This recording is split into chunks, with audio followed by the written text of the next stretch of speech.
اور جوانوں تم کرو کوشش یہی دن ہے ترقی کے، جوانوں تم کرو کوشش یہی دن ہے ترقی کے، تمہارا بار اٹھائیں گے پیر ناتواں کب تک، تمہارا بار اٹھائیں گے پیر ناتواں کب تک۔ اور آج بھی ہو جو براہیم سا ایما پیدا، آج بھی ہو جو براہیم سا ایما پیدا، آگ کر سکتی ہے انداز گرستہ پیدا۔ اجی دشت تو دشت ہے دریا بھی نہ چھوڑے ہم نے، بحر ظلمات میں دوڑا دیے گھوڑے ہم نے، سبحان اللہ، بحر ظلمات میں دوڑا دیے گھوڑے ہم نے۔ علماء ملت اسلامیہ، حاضرین بزم، سامعین جلسہ، ناظرین کرام، پردہ نشین خواتین اسلام، آپ سر شام ہی سے نہیں بلکہ 3 دن سے اس بزم مقدس میں بیٹھے ہوئے اپنے قلوب و اذہان کو اللہ اور اللہ کے رسول اور حضور اکرم صلی اللہ علیہ وسلم کے محبوب امتیوں کے ذکر جمیل سے اپنے قلوب و اذہان کو جلا بخشتے ہوئے نظر آ رہے ہیں۔ سب سے پہلے تو رب قدیر کی بارگاہ میں میری دعا یہ ہے کہ اپنی محنت و مشقت کی گاڑھی کمائی کو جو آپ نے اللہ کے راہ میں خرچ کیا ہے، اپنے مرحومین کے ایصال ثواب کی خاطر ہو، یا والدین کی درازی عمر بالخیر کے لیے ہو، یا بچوں کی صحت یابی کے لیے ہو، یا کاروبار کی برکت کے لیے، جو کچھ عطیہ آپ نے دیا ہے مسجد اور مدرسہ کو، رب قدیر اسے شرف قبولیت سے نوازے، آپ سب کے کاروبار میں بے پناہ برکتیں عطا فرمائے، آپ سب کے گھروں میں سے پریشانیوں کو دور کر دے، بیماریوں کا خاتمہ کر دے۔ اب آپ میں سے اگر کوئی بے اولاد ہے تو اللہ آپ انہیں صاحب اولاد کر دے، جن کی بیٹیاں ہیں مولا تعالیٰ ان کے عزت و آبرو کی حفاظت فرمائے، ان کے رشتے کا بہترین انتظام کر دے، جن کے والدین باحیات ہیں اللہ تعالیٰ ان کے سائے کو سروں پر تادیر سلامت رکھے، اور جن کے والدین دنیا سے گزر چکے ہیں رب قدیر ان کی قبر کو اپنے نور، اپنے محبوب کے نور سے بھر دے۔ اگر کوئی بیمار ہے تو رب قدیر اسے شفاء کاملہ اور عاجلہ عطا کر دے، آفات ارضیہ سماویہ سے آپ سب کو محفوظ و معمون رکھے۔ آمین آمین۔ حضرات، آیت مقدسہ کی تلاوت کا شرف حاصل کیا۔ خالق کائنات کا فرمان، پروردگار عالم کا ارشاد گرامی ہے، اطیعوا اللہ و اطیعوا الرسول لعلکم ترحمون، جس کا مطلب، مقصد، مفہوم یہ ہے کہ اللہ اور اس کے رسول کی اطاعت کرو، اللہ اور اس کے رسول کی پیروی کرو۔ جب تم اللہ اس کے رسول کی اطاعت اور پیروی کرو گے تبھی تمہیں کامیابی ملے گی۔ دولت چاہتے ہو تو اللہ اس کے رسول کی اطاعت کرو، شہرت چاہتے ہو تو اللہ اس کے رسول کی اطاعت کرو، عزت چاہتے ہو تو اللہ اس کے رسول کی اطاعت کرو، مرتبہ چاہتے ہو تو اللہ اس کے رسول کی اطاعت کرو، چاہتے ہو کہ تمہارے نام کا سکہ جاری و ساری رہے تو اللہ اس کے رسول کی اطاعت کرو۔ اگر یہ چاہتے ہو کہ بوریے پر بیٹھ کر دلوں پر حکومت کرو تو اللہ اس کے رسول کی اطاعت کرو۔ تاریخ گواہ ہے نوجوانوں، جب تک ہم اللہ اس کے رسول کی اطاعت کرتے رہے نا، زندگی کے ہر موڑ پر کامیاب رہے۔ جہاں جا رہے تھے ہماری کامیابی کا خطبہ پڑھا جا رہا تھا، ہمارے نام سے سارے زمانے میں لرزہ پیدا ہو جاتا تھا، پوری دنیا والے ہم سے کانپتے نظر آ رہے تھے۔ کون سی دولت تھی؟ جانتے ہو میرے پیارے نوجوانوں، شروع دور میں مسلمان بڑی غربت کی زندگی گزار رہے تھے، ایسی غربت، ابھی یہ رمضان کا مہینہ ہمارے درمیان سے گزرا ہے نا، 1 مہینہ بھی نہیں ہوا۔ صحابہ کے زمانے میں رمضان کا مبارک مہینہ آیا، ماں بہنوں بیٹیوں دیکھو کتنے غربت میں اسلام پلا اور بڑھا۔ اس کے بعد حالت کیا تھی مسلمانوں کی؟ ہمارا کوئی مسلمان ایک روزہ چھوڑتا نظر نہیں آ رہا تھا۔ اللہ کے رسول تشریف فرما ہے، صحابہ کی مقدس جماعت ہے، اتنے میں ایک بوڑھا، ایک کمزور شخص، نحیف و ناتواں، لرزتا کانپتا ہوا بارگاہ مصطفیٰ میں حاضر ہوا۔ نگاہ رحمت اٹھی، آمنہ کے لال نے دیکھا، پوچھا کیسے آنا ہوا؟ آنے کا مقصد کیا ہے؟ آنے والے نے کہا ہے میرے آقا ایک مسئلہ درپیش آ گیا ہے، حضور ایک مسئلہ معلوم کرنے آ گیا ہے۔ کہا پوچھو، کیا پوچھنا چاہتے ہو؟ کہا سرکار روزہ جب سے فرض ہوا ہے نا سرکار میرے یہاں کوئی روزہ چھوڑنے کے لیے تیار نہیں۔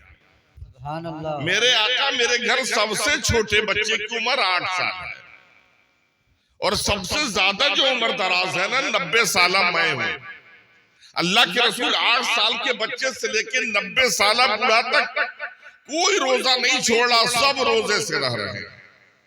اللہ کے رسول نے فرمایا طاقت ہے تو روزہ رکھو، اچھی بات ہے۔ کہا لیکن میرے آقا مسئلہ یہ معلوم کرنا چاہتا ہوں، توجہ چاہتا ہوں نوجوانوں، ماں بہنوں بیٹیوں۔ آنے والے نے کہا اللہ کے رسول یہ پوچھنے آیا ہوں کہ حضور ہم لوگ روزہ تو رکھ رہے ہیں، میرے 8 سال کا بچہ وہ بھی روزہ ہے، 90 سالہ بوڑھا میں بھی روزہ ہوں، گھر کے سارے لوگ روزہ سے ہیں، لیکن میرے آقا میرے گھر افطار کے لیے کچھ بھی نہیں ہے، حضور سحری کے لیے بھی گھر میں کچھ نہیں ہے، میرے آقا ایک دانہ کھجور بھی نہیں ہے، حضور ایک مشت جو کا آٹا بھی نہیں ہے۔ سرکار 6 دن گزر گیا، جب افطار کے لیے ہم لوگ بیٹھتے ہیں نا تو حضور سوائے پانی کے ہمارے دسترخوان پہ کچھ نہیں ہوتا۔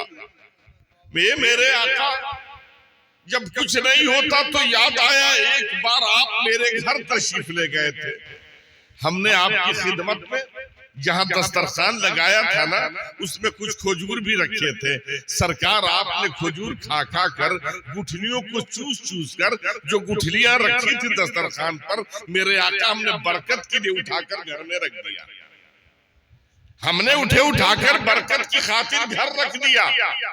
آقا جب شدت بھوک کا غلبہ ہوا ہے نا دل بیٹھا جا رہا تھا، میرے آقا کچھ مل نہیں رہا تھا تو ہم نے انہی گٹھلیوں کو نکالا اور جب افطار کرنے بیٹھتے ہیں تو کچھ کھانے کو تو رہتا نہیں، ہم انہی گٹھلیوں کو چوس لیتے ہیں، اور آقا جب سحری کا وقت آتا ہے تو ہمارے سحری میں بھی کچھ نہیں ہوتا، صرف انہی گٹھلیوں۔ میرے آقا غربت کی حالت، آقا ہم گٹھلیوں کو چوس لیتے ہیں، کیا اس سے ہمارا روزہ ہو جائے، ہماری سحری ہو جائے گی، ہمارا افطار ہو جائے گا؟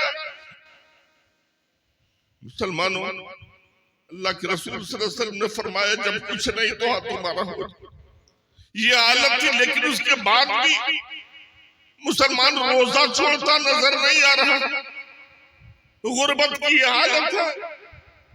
حضرت ابو بکر صدیق ہے، ایک دن بسترے پر سونے جا رہے ہیں نا، نیند نہیں آ رہی، پشت بسترے سے نہیں لگ رہا ہے، اٹھنا چاہتے ہیں، نقاہت کی وجہ سے اٹھ نہیں پا رہے ہیں، بہت کوشش کیا کہ سو جاؤں لیکن نیند نہیں آ رہی، وجہ کیا ہے؟ سو کیوں نہیں رہے ہیں؟ پریشانی کیوں بڑھی ہے؟ پوچھنے والوں نے سوال کیا حضور نیند کیوں نہیں آ رہی تھی؟ کہا جانتے ہو آج کئی دن ہو گیا کھانے کا ایک دانہ بھی میسر نہیں، دل بیٹھا جا رہا تھا، جب سکون نہیں ملا تو دل نے آواز دی ابو بکر سکون چاہتے تو آمنہ کے لال کی بارگاہ میں چلو، اللہ کے رسول کے دربار میں چلو، جب اللہ کے رسول تمہیں دیکھیں گے تو تمہارے لیے کوئی نہ کوئی انتظام کر ہی دیں گے، اور جب تم آمنہ کے لال کو دیکھو گے نا، پیارے مصطفیٰ کے جلوے زیبا کو دیکھو گے تو تمہاری بھوک ختم ہو جائے گی، تمہیں قرار مل جائے گا، لہذا چلو۔ حضرت ابو بکر صدیق بسترے سے اٹھے نوجوانوں، غربت کی حالت ہی ہے، گھر سے باہر نکلے، چند قدم آگے بڑھے، دیکھا ادھر سے حضرت عمر چلے آ رہے، حضرت عمر پر نگاہ پڑی، پوچھا عمر اس وقت کہاں جا رہے ہیں؟ حضرت عمر نے مسکراتے ہوئے جواب دیا حضرت ابو بکر صدیق جس بھوک نے آپ کو بسترے پر سونے نہیں دیا ہے نا اسی بھوک نے مجھے بھی اٹھا کر بیٹھا دیا، مجھے بھی بھوک کی وجہ سے نیند نہیں آ رہی تھی، میں بھی اللہ کے رسول کی بارگاہ میں جا رہا ہوں کہ جب اللہ کے رسول ہمیں دیکھیں گے ہمارے لیے کوئی نہ کوئی انتظام کر دیں، لہذا دونوں چلے۔ میرا نبی تو دانائے رموز و غیوب ہے، میرے نبی تو دل کی دھڑکنوں کو جاننے والے ہیں. اللہ کے رسول کو خبر ہو گئی کہ دروازے پر ابو بکر اور عمر دونوں آ رہے ہیں. یہ شدت بھوک سے پریشان ہیں. حضور حجرے سے باہر تشریف لاتے ہیں. جیسے دروازے پر آئے دیکھا ابو بکر حضرت عمر دونوں پہنچ گئے. پوچھا ابو بکر کیسے آنا ہوا, عمر کیسے آئے؟ چہرے کا رنگ بتا رہا تھا. کہا سرکار شدت بھوک کا غلبہ ہے. حضور نیند نہیں آ رہی تھی, پریشانی بیٹھتی جا رہی ہے. حضور دل بیٹھا چلا جا رہا تھا, قرار نہیں ملا ہے تو سوچا کہ آپ کی بارگاہ میں چلوں, آپ کو دیکھ لوں گا, پریشانی دور ہو جائے گی. اللہ کے رسول نے فرمایا آؤ میرے ساتھ ہو لو. دونوں کو لیا. حضور حجرہ مقدسہ سے آگے بڑھے.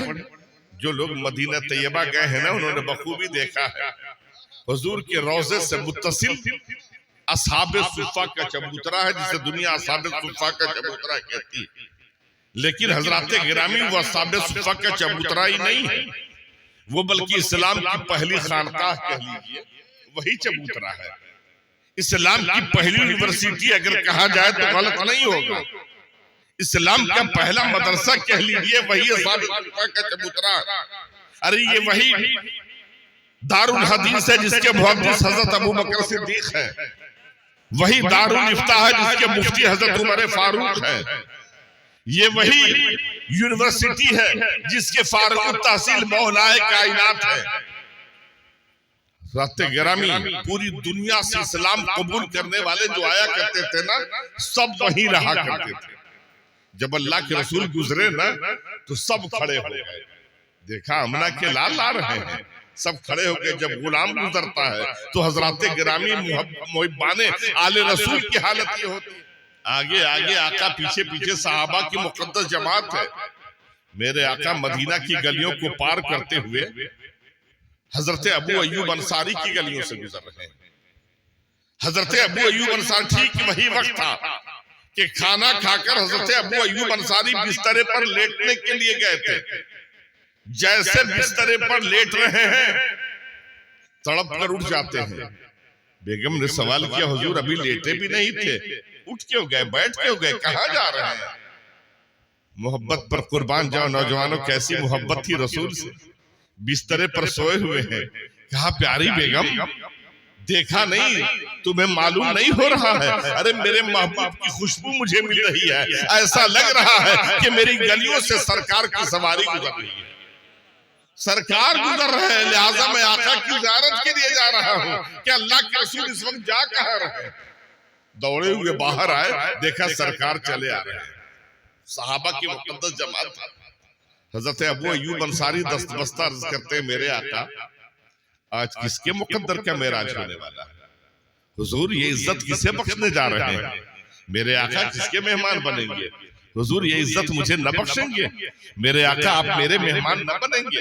حضور مجھ غریب کو نہیں نوازیں گے؟ میرے آقا آپ میرے مہمان بن جائے.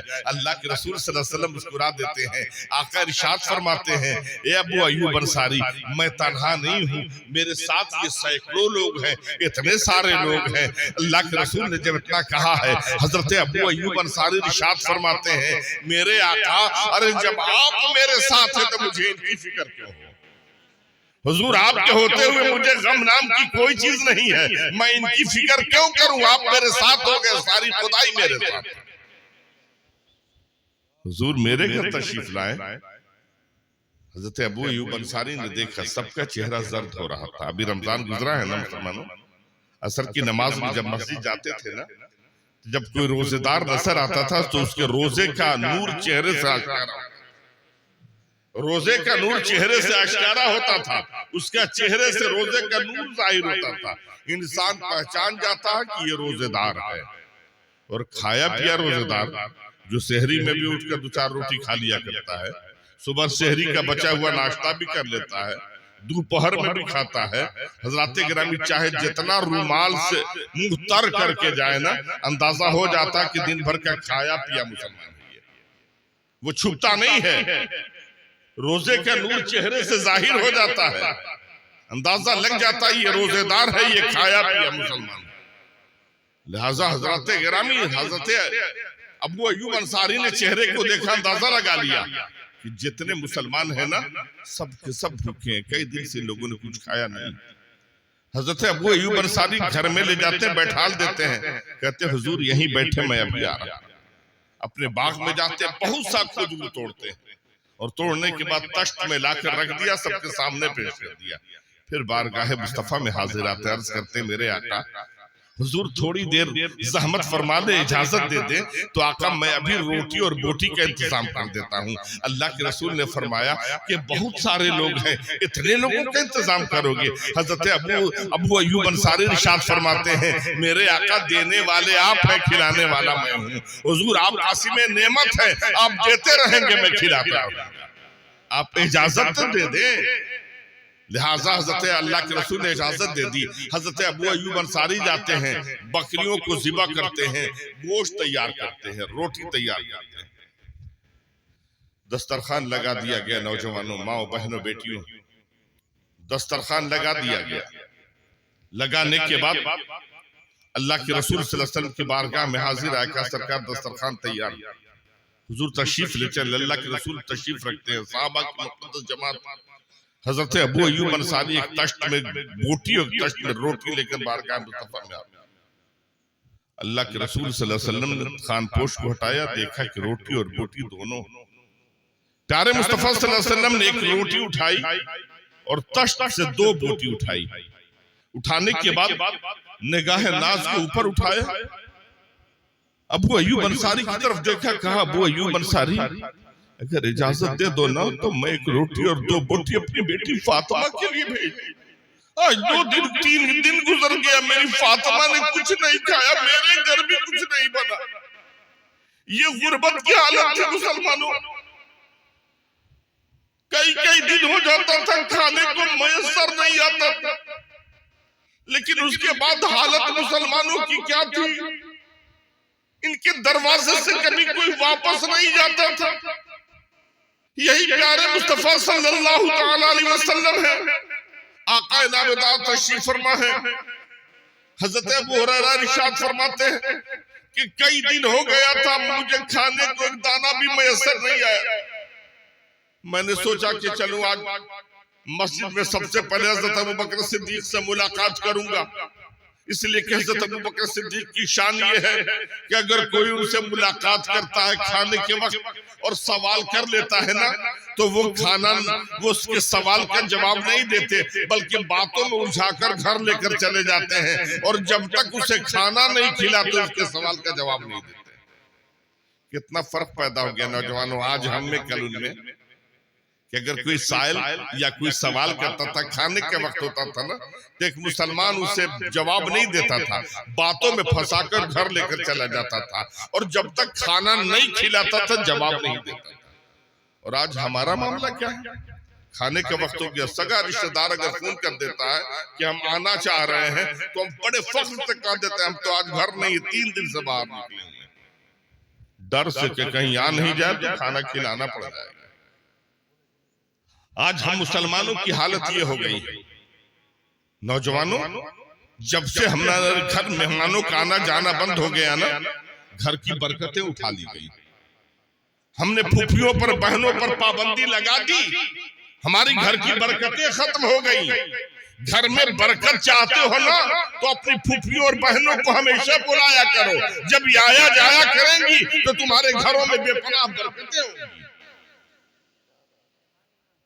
رشتوں کو ہم نے توڑ کر ختم کر کے رکھ دیا۔ نوجوانوں، حضرت موسیٰ علیہ السلام کا زمانہ ہے، حضرت موسیٰ کا دور ہے۔ حضرت موسیٰ کلیم اللہ طور پر چلے، ندائے غیبی ہوتی، آسمان سے آواز آتی ہے، موسیٰ تمہاری امت کے فلاں شخص نے مجھے راضی کر دیا، میں اس سے بہت خوش ہو گیا، اس نے مجھے راضی کر لیا، میں اس سے بہت خوش ہو گیا ہوں۔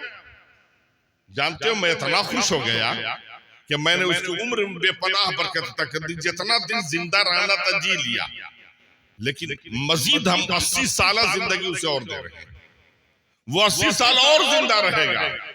اور دوسرا انعام یہ ہے نا، موسیٰ وہ بڑی غریب آدمی تھا، بڑی غربت میں زندگی گزاری ہے، لیکن ہم اسے 80 سالہ زندگی جو دے رہے ہیں 40 سالہ امیری کی زندگی دیں گے، 40 سال وہی غربت کی زندگی۔ اے موسیٰ، اس نے ہمیں اتنا راضی کر لیا ہے، اس نے ہمیں اتنا خوش کر لیا ہے کہ 40 سالہ جو امیری کی زندگی دے رہے ہیں یا 40 سالہ وہی پرانی غربت کی زندگی، تو ہم اس پر چھوڑ رہے ہیں۔ وہ پہلے امیری چاہے گا تو امیری دے دیں گے، پہلے غربت چاہے گا تو غربت ہی میں گزارے گا۔ جاؤ پوچھ کر آؤ۔ اب سوال پیدا ہوتا نوجوانوں، اللہ محتاج تو نہیں ہے کہ جب آ کر بندہ بتائے گا تبھی اللہ کو خبر ہوگی، معاذ اللہ ثم معاذ اللہ، وہ تو دل کی دھڑکنوں کو جاننے والا ہے۔ پھر پوچھنے کا سوال کیوں اٹھ رہا ہے؟ تو پوچھنا صرف اس لیے ہے نا، بتانا صرف اس لیے ہے تاکہ ہمیں معلوم ہو جائے، آپ کو معلوم ہو جائے کہ نیکی کرنے سے عمر میں برکت ہوتی ہے۔ اللہ کے راہ میں خرچ کرتے ہیں نا، جو ہم بانٹا ہے نا، اللہ کے راہ میں جو خرچ کیے ہیں نا اپنے گاڑے کمائی کو، مفتی نثار صاحب کے بلا کی ایک آواز پر ہم نے اللہ کے راہ میں دے دیا، تو اس سے ہمارے دولت میں کمی نہیں ہوتی۔ جب اللہ کے راہ میں خرچ کرتے ہیں اس سے ہماری دولت میں بے پناہ برکت ہوا کرتی ہے۔ حضرت موسیٰ علیہ السلام آئے، اس شخص سے ملے، کہا اے شخص تو بڑا قسمت والا ہے، تو نے اپنے رب کو راضی کر لیا، اللہ تجھ سے خوش ہو گیا، رب قدیر نے تمہاری عمر بے پناہ برکت عطا کر دی، تم 80 سالہ زندگی تمہیں بونس میں عطا کر دیا گیا، 80 سال تم اور زندہ رہو گے۔ اور جانتے ہو یہ 80 سالہ زندگی میں 40 سالہ تمہاری امیری کی زندگی ہوگی، 40 سالہ غریبی کی زندگی۔ یہ بتاؤ اللہ نے تم پر فیصلہ چھوڑا، پہلے امیری چاہتے ہو یا غریبی؟ اس شخص نے کہا حضرت موسیٰ آپ ٹھہر جائیے، فیصلہ میں اکیلے نہیں سناؤں گا، پہلے اپنی بیوی سے پوچھ کر آتا۔ بالکل آج ہی کی طرح جیسا آج ہم کرتے ہیں نوجوانوں، بیوی اگر کہہ دیتی ہے نا کہ عید کے دن ابا کو سلام نہیں کرنا ہے نا، تو ہم ڈر سے ابا کو سلام بھی نہیں کرتے۔ بیوی اگر منع کر دیتی خبردار دیکھ لیا کہ اماں سے آنکھوں میں تو نے سلام کیا، اماں غریب آنکھیں آنسوں سے آنسو بہاتی رہ جاتی، عید کا دن ہے انتظار کرتی ہے کہ آج دشمن بھی اپنے دشمنوں سے آ کر ملا کرتے ہیں، میرا لال میرے قدموں میں ضرور آئے گا، لیکن بیوی نے منع کر دیا ہے، اماں کے پاس بھی نہیں جاتے۔ لیکن آج کی بیوی نہیں تھی، وہ کل کی بیوی تھی۔ کہ حضرت موسیٰ یہ آج ہمیں مقام ملا ہے نا، یہ عزت ملی ہے نا، آج ہمیں دولت ملی ہے نا، شہرت ملی ہے نا، عمر درازی ہوئی ہے نا، تو یہ میری بیوی کی وجہ سے ہوئی۔ کہا وجہ کیا ہے؟ کہا جانتے ہیں حضرت موسیٰ، میں مزدور آدمی غریب آدمی ہوں، لکڑی ہارے کا کام کرتا ہوں، صبح جنگل میں جاتا ہوں، لکڑیاں کاٹتا ہوں، اور شام تک اتنی لکڑیاں ہو جاتی ہیں میں سب گٹھر بنا کر سر پر رکھتا ہوں، بازار مصر میں آتا ہوں، اسے فروخت کرتا ہوں، اور جو کچھ پیسہ ملتا ہے اس پیسے سے میں کچھ جو کا آٹا کبھی زیادہ ہو جاتا ہے تو کچھ سبزیاں خرید دیتا ہوں، اور خریدنے کے بعد گھر لاتا ہوں۔ بیوی اتنی ساری روٹی تیار کرتی، سارے آٹے کی روٹی تیار کرتی، کبھی سبزی بنا دیتی ہے، سبزی نہیں تو نمک لے لیتا، نمک لے لیتا، لینے کے بعد اتنی ساری روٹیاں تیار ہوتی ہیں، کبھی اس میں سے 2 روٹی گھر میں رکھتی تو کبھی 1 روٹی رکھتی، اور ساری روٹیاں میرے حوالے کر دیتی، اس لیے نہیں کہ تم دن بھر محنت کی بیٹھ کر کھا لو، نہیں، وہ مجھے دیتی، کہتی پیارے شوہر کھانا بعد میں کھاؤ گی، یہ روٹیاں لے کر جاؤ اور فلاں کے گھر میں 5 روٹی دے دینا، فلاں کے گھر میں 7 روٹی دے دینا، فلاں کے یہاں 3 روٹی دے دینا، فلاں کے یہاں 8 روٹیاں دے دینا، پورے محلے میں روٹیاں تقسیم کرا دیتی تھی۔ کبھی کبھی غصہ آئے کہ محنت میں کرتا ہوں، مزدوری میں کرتا ہوں، کما کر میں لاتا ہوں، اور جب کھانے بیٹھتا تو کبھی 1 روٹی ملتی، کبھی آدھی روٹی ملتی، میں غصے سے کبھی کھانے کی طرف دیکھتا، کبھی بیوی کی طرف دیکھتا کہ محنت مزدوری میں کر کے لاتا ہوں، ساری روٹی بنا کر محلے میں بٹوا دیتی ہو، مجھے کھانے کا بھی خیال تمہیں نہیں ہوتا۔ بیوی کہتی شوہر نامدار اپنے رب کا شکر ادا کرو کہ اللہ نے تمہیں زندگی ایسی عظیم دولت دی ہے، جن گھروں میں دیا اس میں باپ نام کی کوئی چیز نہیں ہے، شوہر نام کا کوئی نہیں ہے، اس گھر میں مردوں کا انتقال ہو گیا ہے، چھوٹے چھوٹے معصوم بچے ہیں، یتیم بچے ہیں، بیوائیں ہیں. ارے اللہ کا احسان ہے، اللہ نے تمہیں زندگی عطا کی ہے، دینے والا اللہ تمہیں دے رہا ہے، تم انہیں کھلا رہے ہیں. لہٰذا میں بیوی سے پوچھ کر آتا ہوں، اگر یہ مقام ملا تو میری بیوی کی وجہ سے. میں جان رہا ہوں میری وجہ سے نہیں، میری بیوی کی نیکی میرے سامنے آ گیا. کہا بیگم اللہ راضی ہو گیا، اللہ تم سے خوش ہو گیا. اللہ تعالیٰ نے ہم سب کی عمر بے پناہ برکت عطا کر دیا. 80 سالہ زندگی ہمیں عطا کی ہے، اور 80 سالہ زندگی میں 40 سالہ زندگی امیری کی ہوگی، 40 سالہ غریبی کی زندگی. اور اللہ نے یہ فیصلہ ہم پر چھوڑ دیا ہے. ہم پہلے اگر امیری چاہیں گے تو اللہ پہلے ہمیں امیر بنا دے گا، پہلے غریبی چاہیں گے تو وہی غربت کی زندگی رہے گی. لہٰذا پہلے لیا کیا جائے. بیگم نے کہا شوہر پوری زندگی تو ہم نے غریبی میں گزاری، اب غربت برداشت کرنے کی طاقت ہمارے اندر نہیں، لہٰذا اللہ سے کہیں کہ اللہ ہمیں امیری کی زندگی عطا کر دے. شوہر نے کہا پیاری بیگم کیا ہی اچھا ہوتا کہ جیسے چل رہا ہے چلنے دیا جائے. جس طریقے سے غربت کی زندگی گزار رہے ہیں ایسے ہی چلے، 40 سال کے بعد آخری زندگی امیری کی ہم لے لیں گے. بیگم نے کہا کہ شوہر نامدار دیکھیے پہلے امیری ہم لے لیں، اب غربت برداشت کرنے کی طاقت ہمارے اندر نہیں ہے. کہا کہ دیکھو امیری کے بعد غریبی پھر آئے گی نا، تو غریبی برداشت کرنا بس کی بات نہیں. غریبی میں انسان، امیری میں انسان، غربت کی زندگی میں، غربت کے زمانے میں انسان زندگی گزار لیتا ہے، لیکن امیری کے بعد اگر غربت آ جائے تو اس کو برداشت کرنا بڑی مشکل ہے. لہٰذا پیاری بیگم جیسے چل رہا چلنے دو. کہا بیگم مسکرا دیتی کہتی ہے میرے شوہر نامدار ارے جب ہم نے غریبی میں اپنے اللہ کو راضی کر لیا تو امیری میں اور اللہ کو راضی کر لیں گے. لہٰذا آؤ پہلے امیری ہی لے لیتے ہیں. اللہ کو خبر ہو گئی، دن دونی رات چوگنی ترقی ہونے لگی، دولت کے انبار لگنے لگے. حضرات گرامی اتنی دولت کی کثرت ہو گئی کہ ایک دن شوہر آتا ہے کہتا ہے پیاری بیگم ارے کتنا اچھا ہوتا کہ ہم لوگ محلے میں اعلان کر دیں اب کسی گھر 2 4 روٹی نہیں جائے گی، ہم لوگ جتنا کھانا بنائیں گے سب ہمارے گھر آ کر کھائیں گے اور 40 سال تک سب ہمارے مہمان رہیں گے. جتنا اچھا کھانا ہو بنایا جائے، اس لیے کہ اللہ نے ہمیں امیر بنا دیا، اور جسے اللہ امیر بنا دے دنیا کی کوئی طاقت غریب کر ہی نہیں سکتی. چاہے دولت جتنا خرچ کرے اللہ نے ہمیں 40 سال کے لیے امیر بنایا ہے، اس سے پہلے تو ہم غریب ہو ہی نہیں سکتے. تو کیوں نہیں اچھا سے اچھا کھانا ان یتیموں کو کھلائے، ان بیواؤں کے لیے اچھا سے اچھا کھانا کھلائے، ان بے کسوں کے لیے اچھا سے اچھا انتظام کرے. حضرات گرامی بات طے ہو گئی، اعلان کر دیا گیا پورے محلے میں کہ اب کسی گھر کھانا نہیں بنے گا، سب اپنے اپنے چولہے کو توڑ دو. 40 سال تک سب ہمارے مہمان رہیں گے، سب ہمارے دسترخوان پر کھانا کھائیں گے. یہ خبر حضرت موسیٰ کو بھی مل گئی. حضرت موسیٰ کو بھی خبر ملی، کہا کہ یقیناً بڑا سخی شخص ہے، بڑا فیاض ہے. ارے اللہ نے دولت دیا تو اس نے پورے محلے کی چولہے کو توڑوا دیا، پورے محلے والوں کو اپنا مہمان بنا دیا. 1-2 دن کے لیے نہیں، 40 سال کے لیے، 40 سال کے لیے سب مہمان ہو گئے. پہلا دن تھا، بہترین سے بہترین کھانا تیار ہوا اس دور کے مطابق. دسترخوان لگا دیا گیا، صاحب خانہ نے چھوٹے چھوٹے بچوں کو آگے بیٹھانا، کہا بابو کھانا شروع کر. بچے کھا لیے. کھانے کے بعد صاحب خانہ نے کہا بیٹا اب اٹھ جاؤ، اب دوسروں کو بیٹھالا جائے. بچوں نے کہا ابھی نہیں اٹھیں گے. کہا بیٹا دوپہر کا بھی انتظام ہے، رات کا بھی انتظام ہے، اٹھو اور دوسرے لوگ بڑے لوگوں کو کھا لینے دو. بچوں نے کہا ہم اتنی آسانی سے نہیں اٹھیں گے. کہا بیٹا کرنا کیا ہے؟ کہا ہم اس کھانے کا حق ادا کرنا چاہتے ہیں، کھانے کا حق ادا کریں گے. حضرت موسیٰ نے پوچھا کہ بیٹا تم تو چھوٹے چھوٹے ہو، تم بھلا کھانے کا حق ادا کیسے کرو گے؟ ان یتیم بچوں نے کہا، مسکین بچوں نے کہا آپ ذرا حضرت موسیٰ بیٹھ جائیں، اور صاحب خانہ کو بھی بیٹھا لیا. ان یتیم بچوں نے، غریب بچوں نے، مسکین بچوں نے بیٹھالنے کے بعد اپنے ہاتھ کو اپنے رب کی بارگاہ میں بلند کیا، عرض کرتے میرے مولا ارے جس نے اتنا اچھا کھانا مجھے کھلایا ہے، اس کھانے کا ہم نے تصور بھی نہیں کیا تھا، میرے معبود جیسے کھانے کے متعلق ہم نے سوچا بھی نہیں تھا.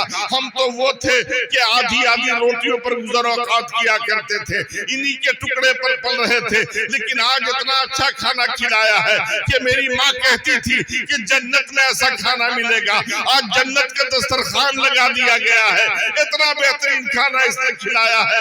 میری مولا اس کے دسترخوان میں اتنی وسعت دے دے، اتنی برکت دے دے کہ جب تک یہ زندہ رہے اس کا لنگر یوں ہی چلتا رہے، اس کے دسترخوان پر لوگ ایسے ہی کھاتے رہے۔ اتنے میں آسمان سے آواز آتی ہے، موسیٰ ارے ہم نے تو اسے 40 سال کے لیے امیر بنایا تھا، لیکن یتیم بچوں کی دعا کی برکت سے اب 40 سال نہیں، جب تک یہ زندہ رہے گا امیر ہی رہے گا، جب تک زندہ رہے گا اس کا لنگر یوں ہی جاری رہے گا، اب یہ غریب کبھی نہیں ہوگا۔ پتہ چلا کہ حضرات گرامی اللہ کے راہ میں خرچ کرنے سے دولت میں کمی نہیں ہوتی ہے، یہ اللہ کا فضل ہے کہ اپنے راہ میں خرچ کرا لیا کرتا ہے۔ بہت سارے دولت مند ملیں گے جو اپنا ذات پر حضرات گرامی رکھ کر رکھتے ہیں اور دنیا سے چلے بھی جاتے، کچھ لے کر بھی نہیں جاتے۔ جو کھایا پیا وہ سب ہمارا، جو اللہ کے راہ میں خرچ کیا وہ ہمارا ہے، وہ لے کر ہم جانے والے ہیں۔ لہذا حضرات گرامی میں عرض کر رہا تھا، بات آگے نکل گئی۔ حضرت ابو ہریرہ چلے تھے کہ حضرت ابو بکر سے ملاقات کروں گا۔ ان کی شان یہ ہے کہ جب کوئی ان سے بات کرتا ہے نا، سوال کرتا ہے تو جواب پہلے نہیں دیتے، پہلے اسے کھانا کھلاتے ہیں تب جواب دیتے ہیں۔ بات یہیں سے چلی تھی۔ حضرت ابو ہریرہ چلے، نماز ادا کی، نماز ادا کرنے کے بعد مسجد نبوی کے دروازے پر کھڑے ہیں، انتظار میں ہیں۔ حضرت ابو بکر آ رہے ہیں، جیسے حضرت ابو بکر پر نگاہ پڑی، سلام کیا، کہا حضور یہ آیت مقدسہ کیسے ہے؟ انہوں نے بڑی تیزی سے جواب دے دیا اور جواب دے کر چلے گئے۔